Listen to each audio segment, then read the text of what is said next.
holatda o'qituvchini o'zi chiroyli yozishi kerak. Ikkinchidan, o'quvchilarni havoda mashq qilish ko'nikmalarini shakllantirib turishlari kerak. Kerak bo'lsa, talabalarimizni o'zi o'quvchilar bilan ish amaliyot davrida havoda mashq qilish mashqlarini o'tkazadilar. Bunda o'quvchilar o'qituvchidan andozlar sifatida foydalanadilar. Boshlang'ich sinf o'quvchilariga nasihatni berishda talabalarimizga asosan borgan maktablarida, ya'ni amaliyot o'tayotgan joylarida o'quvchilarga nasihat daftarlari tutib tavsiya qilamiz.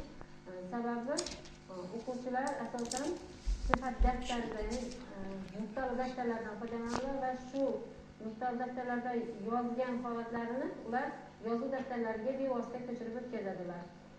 Bundan tashqari o'quvchilarimizni har taxtada yozish ko'nikmalarini ham shakllantirishimiz kerak. Bu vaqtda ham o'qituvchining roli beqiyos bo'lishi kerak. O'qituvchi dars davomida kamida 4 ta 5 ta o'quvchilarimizni har taxtadan foydalanishga o'rgatib borishi kerak. Faqatgina ular daftar bilan cheklanib qolmasliklari kerak. Boshlang'ich sinf o'qituvchisining o'quvchilarni nasihatga o'rganishdagi mas'uliyati juda ham katta, eng sharafli kasblardan biri hisoblanadi. Igna bilan quduq qazishdan deb aytishimiz mumkin bu kasbni. Boshlang'ich sinflarda mas'uliyatli jihatlardan biri, siz maktabga kelgan o'quvchi hech nima yozishni bilmaydi. Ular xuddiki oq qog'ozga o'xshaydilar. Boshlang'ich sinf o'qituvchisi qanday yo'naltirib bilsa, qanday o'zidagi bor qobiliyatlarini ishga solib, har xil mashqlardan foydalangan holatda mahoratini, ya'ni pedagogik mahoratini ishga solgan holatda oq qog'ozda qanday yozsa, u yo'naltirib bilsa, kelajakda o'quvchilar xuddi shunday bo'lib chiqadi. E'tibor etgan bo'lsangiz, barcha sinflarimizda har bir sinfning o'qituvchisi qanday yozsa, o'quvchilarning deyarli barchasi bir xil shu o'qituvchisiga xos bo'lib yozadi. Demak, qanday yozish kerak? O'qituvchimiz o'zi nasihat bilan yozishi kerak, chiroyli yozishi kerak. Buning uchun nasihat daqiqalari o'tkaziladi.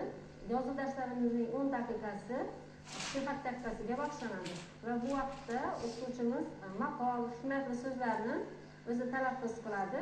O'quvchilarimiz esa nasihatni chiroyli yozib berishlari kerak bo'ladi. O'quvchilarimiz boshlang'ich sinfga tugatgandan keyin yoki bo'lmasa talabalik davrlariga kelgandan keyin yozuvni o'zgartirsam bo'ladimi deb ota-onalar tomonidan ham katta yoshli talabalarimiz tomonidan ham savollar beriladi. Ha, o'zgartirsa bo'ladi, lekin ma'lum miqdorda. Lekin boshlang'ich sinfda chiroyli yozgan talabalarimiz yoki o'quvchilarimiz yuqori sinflarga o'tganda yoki talaba bo'lganlarda yozuv o'zgarmay qolgan.